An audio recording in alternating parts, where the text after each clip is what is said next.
मुंबई पालिका शाळेच्या विद्यार्थ्यांना युद्ध सुरू असल्यानं छत्र्या देऊ शकलो नाही असं अजब स्पष्टीकरण मुंबई पालिका प्रशासनानं दिलंय। त्यावर आंतरराष्ट्रीय युद्धाचा आणि मुंबई महापालिकेच्या विद्यार्थ्यांना द्यायच्या छत्र्यांचा संबंध काय असा सवाल विरोधकांनी केला।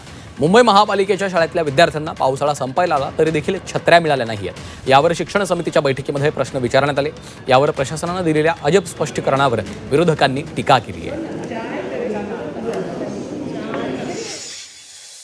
त्यांचं असं म्हणणं आहे की युद्ध चालू असल्यामुळे ज्या छत्र्या ज्या आहेत त्या विद्यार्थ्यांना मिळालं नाही असं कॉन्ट्रॅक्टर म्हणतोय।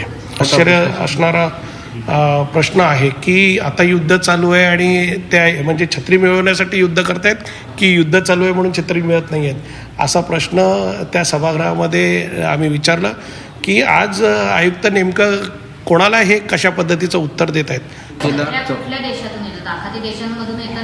आता हा संशोधनाचा विषय आहे। नक्कीच पुढच्या बैठकीमध्ये याच्याबद्दलचं उत्तर आपण सविस्तर त्याच्याकडून बघून घेऊ एवढी खात्री आहे।